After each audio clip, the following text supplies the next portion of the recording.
Good afternoon, everyone. This is Stephanie Chase from BiblioCommons, and I'm here with Amy Stewart, author of 6 books, the most recent of which is The Drunken Botanist, published by Algonquin.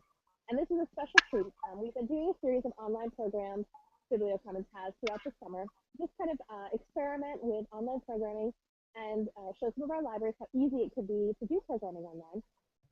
And this one is special because, of course, we picked cocktail hour and a book about alcohol. So naturally, we have to experiment with what's included in the book. So to begin, Amy is going to lead us through her, she's going to be our mixologist and mix up a beverage. For those of you who are watching along, the link to the recipe is on the Google Plus page. We're making a drink called the Bavarian. So welcome, Amy. Thank you. Nice to be here. Welcome to my office. I should say that I don't usually sit up here and make drinks all afternoon. Just in case my editor's watching or my spouse. This is a very unusual 4 o'clock in the afternoon activity for me. We're thinking of it more as 7 p.m. Eastern time. Right. Okay. Well, then it makes a little more sense. So should we make our drink? Yes. Okay. All right, well, I have hauled all this gear upstairs to my office, and I think you've kind of done the same thing. So I call this drink the herbarium. It's kind of cocktails are kind of like music in that there's really a basic song structure that everything follows, and cocktails are the same way. And so this is a variation on a drink a lot of people make. But we start Hendrick's gin, a lovely gin that has a little bit of cucumber and a little bit of rose petal, yes, which makes it very nice. And so, I'm a big believer in measuring. Gin and tonic gin. Yeah, it's very good. And I'm a big believer in measuring everything. A serving of gin would be 1.5 ounces, so 1 ounce or 1.5 ounces, something like that. But do measure; it's very important. So that goes in, and then the other thing is, of course, this beautiful stuff, Saint Germain Elderflower Liqueur, which is just gorgeous and so delightful.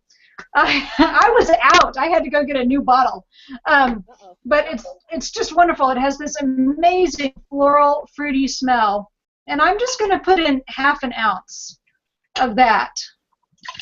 Again, you can... We've been joined by another librarian at the BiblioCommons Library.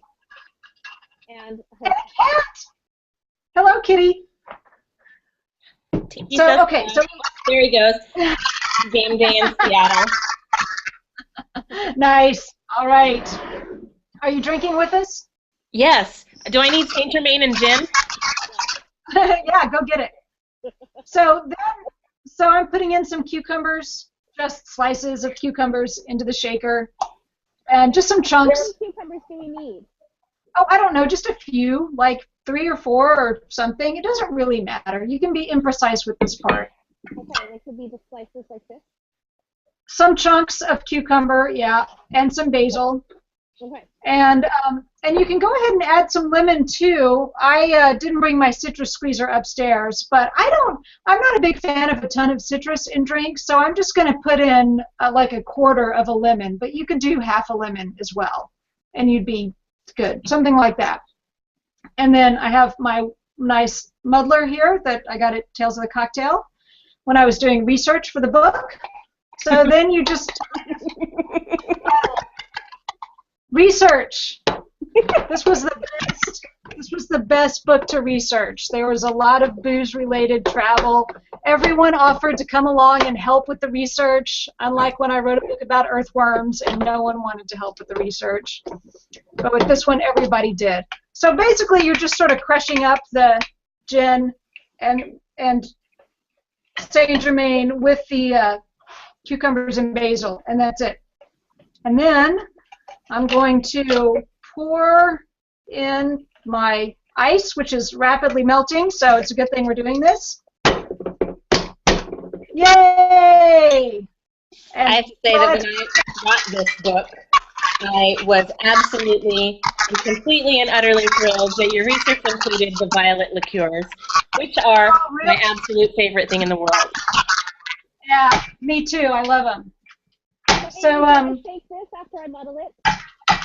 Yes, shake after you muddle. Okay. Please. Take it up. That's right. And then I'm using a tall glass like this that already has some ice and some cucumber and some basil in it. And I can see the ice has been melting a little. And I'm going to pour it in. Sorry to be sort of doing this off camera, but anyway. Pour it into the glass, just like that. And top off with the little club soda. That's the whole deal. And it's quite delightful. You're just going to hold your book. That's awesome. Cheers. This is so civilized. Wonderful. It is. Muffled, Stephanie. You're very muffled. I'm too busy drinking the herbarium. Okay. Now, Amy, I do have a question for you. So you are an old pro at these online things. So you mentioned this a little bit, and this is something I'm wondering if you could talk a little bit more about. You know, you obviously doing research for this book was probably a lot of fun, but you have just this amazing kind of niche and this collection of books that you've written about, you know, kind of about the natural world, about plants, and kind of about very interesting and mysterious things about the natural world. And I wonder if you could talk a little bit about, you know, kind of how you got involved in that and what your research process is like. Well, how I got involved in writing these books, my first book was a memoir about my garden in Santa Cruz. I guess I should do the wave the book around thing, huh? Here, wait for it. Here they are. My first book was a memoir about my garden in Santa Cruz, and I was lucky that I was just able to kind of follow my interest from there. I wrote a book about earthworms called The Earth Moved. And then I got interested in the cut flower industry because I was living down the street from a flower farm. So I wrote a book about the global flower industry called Flower Confidential. And then these two, The Wicked Plants and Wicked Bugs, which were both about the dark side of the natural world. So, you know, it's kind of like somebody mentioned something to me and I think, oh, that's interesting. I wonder if anyone's written a book about that. You know, I mean, I'm lucky that I've had this great publisher, Algonquin, has really let me sort of follow my interests. And if I can convince them it's interesting, then I get to go off and write a book about it, which is great. And the research, you know, I actually really and truly start at the library. I mean, I start in front of my computer at WorldCat, and I'm a WorldCat member, and I make my reading list on WorldCat, and I have all my library favorites marked there so I can figure out what I can get locally and what I need to get through interlibrary loan. And I'm just a total power user of interlibrary loan. I mean, I get to do 3 requests at a time, and I'm always maxing them out. Like the minute I turn one in, I'm ready with the next one. I live in a pretty rural area, and without the reference librarians being able to get me stuff from all over the country, I just wouldn't be able to do what I do. I'd have to go park myself in Chicago or Seattle or Portland or somewhere just to get hold of the books I need. So it starts there, but then, of course, I start contacting people, and I do some travel, and I go around and interview experts. I mean, I'm not a botanist, so I go interview botanists, and, you know, I'm not a bartender, and I'm not a distiller. I go talk to those people. So they do end up being very fun research projects. So what was the most fun about researching this book? Well, I mean, obviously, you know, like I had a book tour in London for Wicked Plants, and that was right around the time I was thinking about Drunken Botanist. So I tagged on a few weeks in France to go tour around at distilleries. You know, so I got to see them making chartreuse, or not, actually they don't let you watch them make chartreuse, but I got to see where chartreuse is made, and I got to watch people make cassis and, you know, a lot of other beautiful French liqueurs and spirits. And I visited the Plymouth Gin Distillery, which is obviously in England. So, you know, I got to travel around and go do a lot of that. And it was mandatory that I go to as many fancy bars as possible so I could try things that I can't get here in the U.S., so I could be better educated about them and write with more authority. So it was a tough job. Now, something else I noticed, so for those of you, just a couple of things, if you're watching, Please feel free to send in your questions, and we can relay them to Amy for you. There's a little, you'll be able to just type them in. And then the other thing that I want to make sure people know is that you have a great website.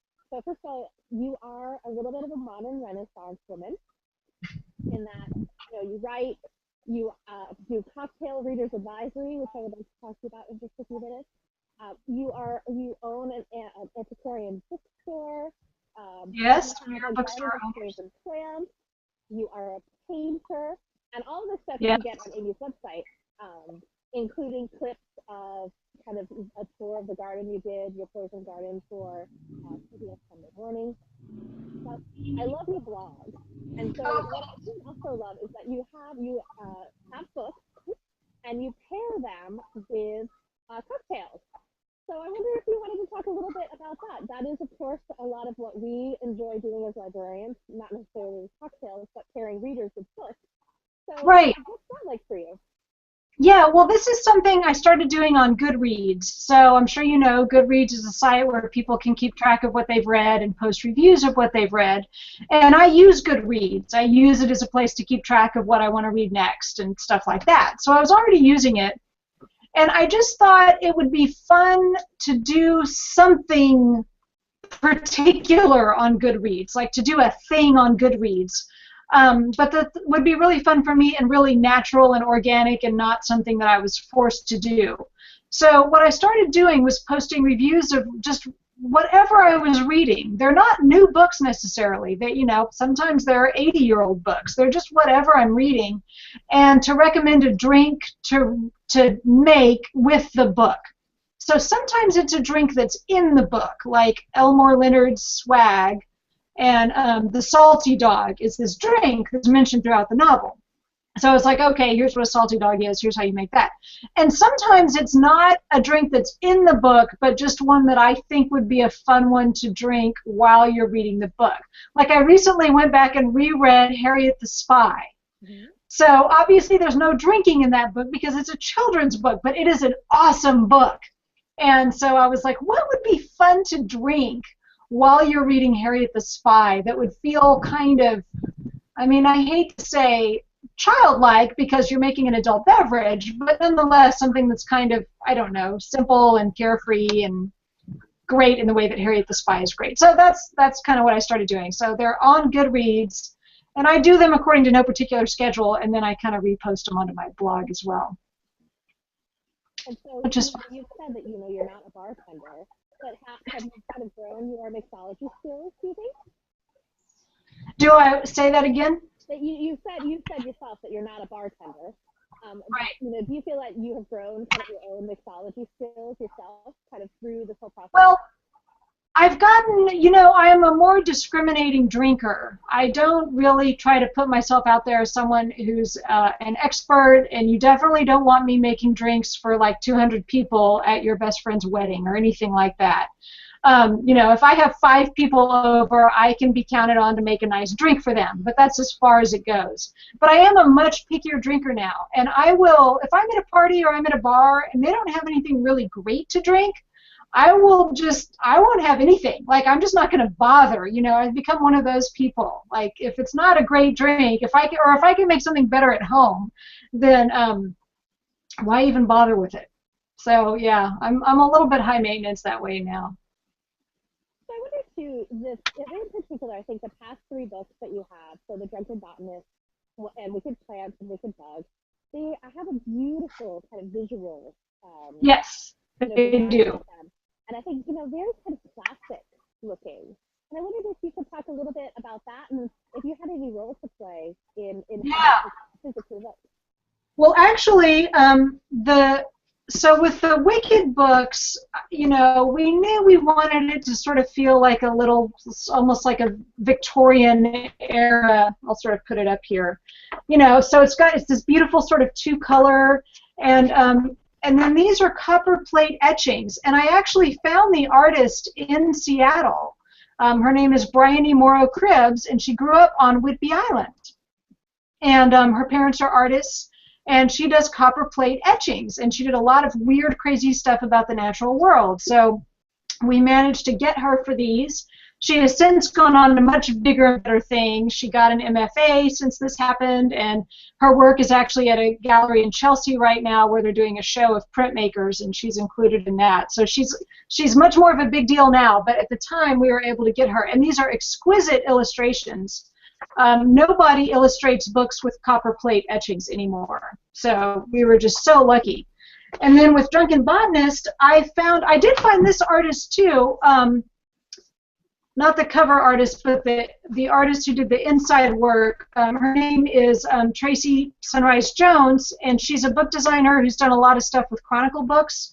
She designed a book called Let's Bring Back, which is a charming little etiquette book, and I just loved the look of it.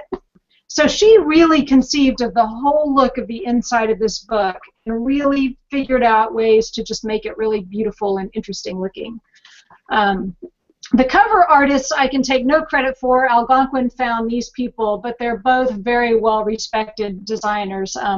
Alvaro Villanueva and John Contino both do extraordinary work. This is all hand-drawn, including the gold letters. He just does amazing work. And he does whiskey labels, too, which is awesome. So he was perfect for this. Well, I think what's lovely is that then you kind of end up with this whole package. Like you said, you know, like this little kind of Victorian book, you know, that feels like a book you want to have on your shelf that you'll dip in and out of, kind of back and forth. You know, Yeah. you have kind of, you know, in this case with your cookbook. And so I think the whole package is just really amazing. Yeah. Yeah, they're great. They're really lovely. Algonquin does an amazing job with their books. And so, you know, again, I mentioned on your website you kind of share all of these wonderful creative adventures, you know, that you do. And I was just wondering kind of where to find your creative energy. You know, again, to kind of be involved in so many different interesting things. And, you know, you must be a very naturally curious person. Well, yeah, and you know, I have to say, I'm kind of lucky that I get to do this as a full-time job. And not all writers do. Honestly, not having kids kind of helps, you know. I mean, I'm not responsible for taking care of anybody but me. My husband's very low maintenance, and there's no one knocking on my door wondering when dinner's going to be or anything like that. So I literally don't do anything else. I mean, I work 7 days a week. I have no other life outside of this stuff and no day job, which is not always a good thing necessarily, but you know, I'm able to do it. So I think it's just a matter of, you know, a long time ago I decided what was most important in my life and decided to just do that and not do anything else, and that has worked. And so I know that your next book is now a departure for you. That you're starting Yes. on, you have a novel that's in the works.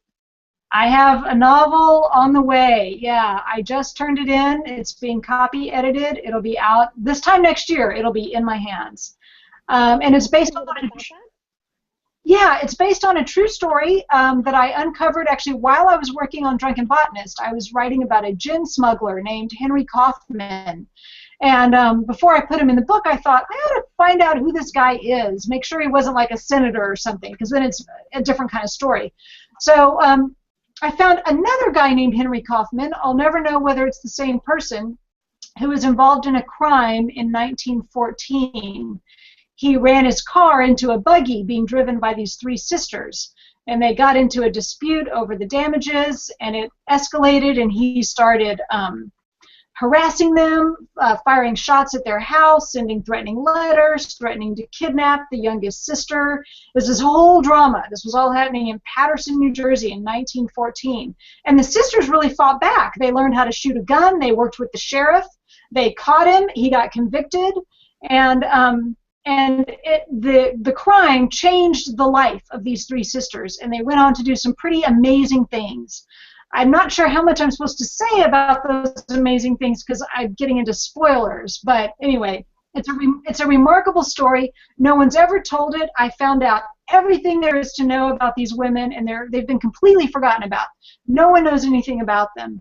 And so it's actually going to be a series. So the first one I just turned in. It'll be out next year, and if I can stay on schedule, there will be probably one a year for the next few years. I've really kind of mapped out their life, and I'm going to tell their life story as a series of novels. And so the first one is called The Girl Waits with a Gun. Girl Waits with Gun is the title of the first one, and that was the newspaper headline about the oldest sister, Constance, waiting on a street corner with a gun in her bag to try to catch this guy.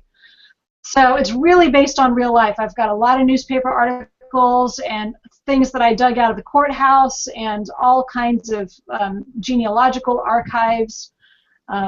I'm kind of crazy about them, and it really was this radical departure. I had to think, well, I don't know if anybody even wants me to write a novel. I don't even know if anybody's going to want to publish this, and I really just decided to do it anyway. I just said, well, this is just what I'm going to do next, and if I have to find another way to pay the bills, I will. So fortunately, I was able to get a publisher to agree with me, and the first one will be out soon. And that's Houghton Mifflin, by the way. Houghton Mifflin Harcourt is going to publish these. So Aline, I don't know if you have a question, so I just have one, and that's that when you look at the 3 last books of yours, so The Drunken Botanist, Wild Plant, Wicked Plants, and Wicked Bugs, what is your favorite bug, your favorite plant, and your favorite story about from The Drunken Botanist? Oh, wow. Okay, so I'll start with favorite bug, and this will get everyone to just tune out, and we can all go back to drinking our cocktails and go home. My favorite bug is it's the parasites and the maggots. I love them, and I really had to. There's a fair amount in here about maggots and parasites, but I don't get to talk about them when I go out and give talks about the book because it will clear the room. I mean, people will get up and leave. They really don't want to hear it. But I find them fascinating, and I'm fascinated with the idea that we as people are ecosystems. Like I was just reading a couple days ago, there was a new study done about the mites that live on your face. They live in the pores of oil glands on your face, and we all have them. And I'm like, wow, that's incredible. What are they called? Tell me more about them. So I love that kind of stuff. Anyway, parasites and maggots, yay. I think in this book, I would say the castor bean or maybe rosary pea, Abrus precatorius, which are both beautiful little seeds that are just highly, highly poisonous and have fascinating stories behind them as well. Lots of crimes. I actually have a necklace made out of Abrus precatorius seeds. They're red and black and really beautiful. And I was out to dinner one night, and this woman had them around her neck like a few ropes of pearls, And I said, wow, you have enough poison around your neck to kill everybody in this restaurant right now. And there's holes punched in the seed, so you've even broken the seed coating to make the poison more accessible. And she was horrified, and I was like, can I have that? So she gave it to me, so I'm now in possession of that. So I love that. And actually, favorite story and really favorite plant out of this book is actually sorghum. Sorghum is a very unglamorous, boring grain, but it has an amazing story behind it, and it's such a little trooper. It's drought tolerant, and it has fed people in times of famine for eons. Like, it really is a great humanitarian grain, and you can also make beer from it, and people do, and lots of other spirits as well. But I just love how kind of unflashy it is, and yet there's probably more people around the world drinking sorghum booze than grapes or rye or any of the other plants that get all the credit for making booze. Fascinating. Yes. Yeah, again, if anybody has any questions, just type them in. Aline, I don't know if you have something that you wanted to ask Amy about before we go, or just really pointing out. Oh, totally forgot. Is what I had to put in. For those of you who are watching, again, this video we're going to put up in BiblioCommons in the catalog. For all of you who are watching from a city that has a library that is a BiblioCommons library, you'll be able to access this video through I'll put them on the different catalog record pages for Amy's book. Like Privilege, you can use BiblioCommons to keep track of what you're reading. And thank you very much for joining us at this 7 p.m. Eastern Time program. That's right. So it's officially cocktail hour. And I will say I've done a lot of these chats with libraries where there's a whole audience full of people. So I love doing them, and I love libraries. Thank you, librarians, for making my life possible. Appreciate it. I love that you started off by sharing how much you love World Cat and Interlibrary Loan. I think it's the quickest way to the librarian's heart. Yeah, totally. So, again, thank you very much, Amy, for sharing some stories and drinks from The Drunken Botanist, which is your most recent book. Congratulations on Girl Waits with Gun. When it comes out next year, we'll be looking forward to that. Yes. All right. All right. Good talking to you. Bye, everybody. Bye. Go Seahawks.